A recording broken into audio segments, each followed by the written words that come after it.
కాకినాడ జిల్లా ప్రతిపాడు మండలం వేములపాలెం గ్రామంలో ఒక రైతు నివాసం ఉంటున్న తాటాకిళ్లతో పాటు మరో 3 పాకలకు గుర్తు తెలియని దుండగులు అర్ధరాత్రి సమయంలో నిప్పు అంటించారు. విషయం తెలుసుకున్న గ్రామ సర్పంచ్ వనపర్తి నాగేశ్వరరావు, టీడీపీ రాష్ట్ర యువత కార్యదర్శి లొండా లోవరాజు, స్థానిక వీఆర్ఓ దేవుడు సంఘటనా స్థలానికి చేరుకుని బాధితులను ఓదార్చి వివరాలను సేకరించి అనంతరం లొండా లోవరాజు మాట్లాడుతూ ఎమ్మెల్యే వరపుల సత్యప్రభ రాజా విషయం తెలుసుకుని సంఘటనా స్థలానికి వెంటనే వెళ్లాలని ఆదేశించారు.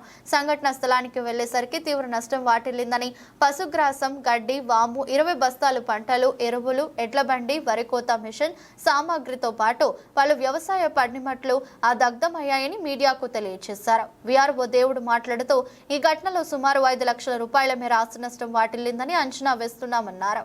తహసీల్దార్, కలెక్టర్ వారికి సమాచారం అందించి బాధితులకు న్యాయం జరిగేలా చూస్తామని తెలిపారు.